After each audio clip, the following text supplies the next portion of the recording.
Hello, how are you everyone out there? So today, gagawa tayo ng nilamaw na avocado.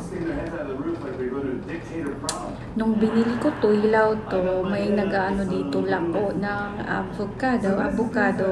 130 pesos yung per kilo nito, 3 peraso. Pinili ko yung malalaki. And then, after 2 days, yan o. 3 days na nga lang hindi ko nakain. Oh, sobrang hinog na siya. Oh. Yung isa, kinain ko kahapon. So, may natira pa tayong dalawa. And ang gagawin natin dito is, gagawa tayo ng nilamaw na avocado. Anyway, iba-iba tayo ng lasa. So, ayaw ko ng matamis. Yung ilalagay lang natin dito is yung milk. Then, lagyan din natin ng ice and fresh milk. And pwede nyong lagyan ng, so kung may hilig ka sa matamis, pwede mong lagyan ng condensed or sugar. But for me, gusto ko ng gusto ko ng natural flavor. So, wala tayong ilalagay na condensed or sugar. Milk and ice. Yan, look oh. Sakto lang siya. Tingnan mo sa labas, parang hindi siya ganun kaganda. Medyo dito. Pero pag open mo, ang ganda pa rin. Tapos yung isa, yan o, katal.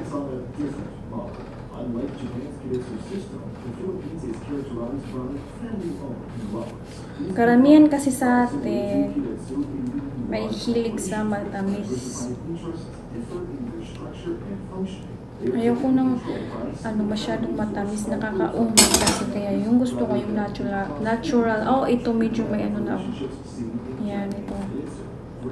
Tanggalin na lang natin yan. I mean, hindi natin yan isama kasi sira na siya. Ito natin ilagay.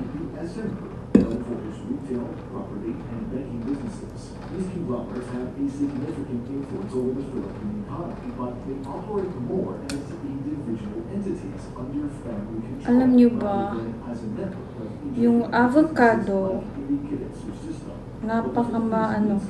yung avocado, alam nyo ba, ang daming benepisyo ng avocado, benefits sa health natin, kaya maganda rin na kumakain tayo ng avocado. Ang mga kaya nito sa Korea. Pero dito sa Pinas, mura to kapag uso ng avocado. Mahal din to kapag walang uso. Kasi nung nakaraang mga buwan na hindi to uso, 250 yung 1 kilo. Tapos, lang yun, 3 peraso. Pero ngayon, nasa na lang siya, may 100 na nga ata eh. Tapos hindi na ako makapunta dun sa bayan. 100, nabili ko to 130. 3 peraso na. Ito maganda ulit ko. Yan, maganda siya. Walang sira. Looks pretty inside. Masarap din to i-shake. O baka i-shake natin yung isa dyan. Kasi yung kasama ko dito, hindi siya kumakain kapag ganito. Gusto niya yung shake. So, i-shake natin itong isa for him. And the rest, gagawin natin lamaw.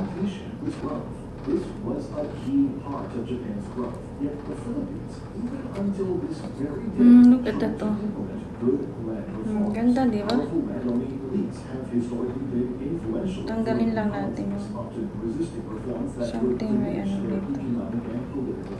This was a huge barrier since the Second World War, and even up to this very day.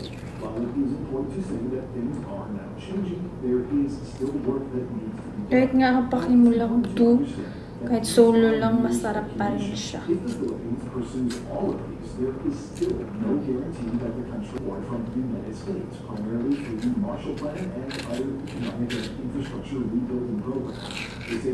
Ang dami na, oh. Kahit isa kalahati lang to, sobrang dami na. Hindi ko ito mauubos.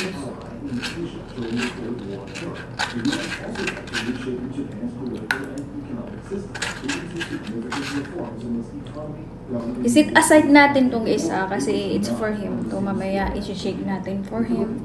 And now, ayan, tada, look at that. Ang dami oh. Di ba? Ang dami. Dinalagyan to natin ng, ayan, powder milk. Ibusin natin to para masarap at malasa.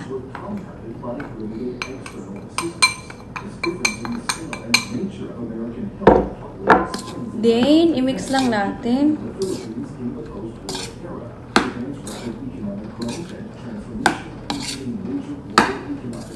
Then, kukuha tayo ng fresh milk and ice. Ito na yung fresh milk natin and ice. So, instead of water, lalagyan natin ng fresh milk para mas masarap.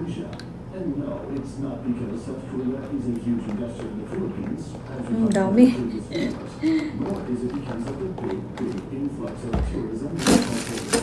Wala na kaming ice, kunti na lang po yung ice cube. Hindi rin naman kasi talaga kami pwedeng bibili ng marami nito kasi maliit yung refrigerator. Yan. Mas maganda po. Okay na yan. So, sarap nito. Kain-kain. Kain po. Mas healthy to kasi hindi natin nalalagyan ng condensed. Natural lang talaga siya. Anyway guys, kapag hindi ka mahihilig sa matatamis, mas okay na rin yun at least. Mas healthy yung teeth mo, yung walang sira. Like, hindi ba kasi hindi ako mahilig sa matamis. The more na nag-a-avoid ka sa matamis, the more na magiging healthy yung teeth mo, yung ngipin mo. Diba? Kain po, kain. Tara, tikman na natin yung avocado natin na nilamaw, lamaw. Lamaw na avocado. Ang sarap nito. Thank you, Lord.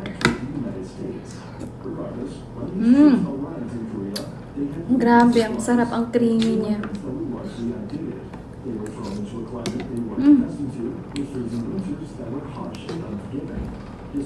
Kain-kain. Papakita ko sa inyo.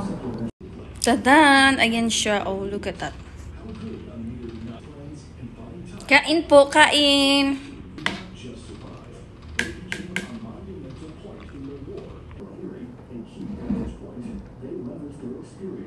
Kain!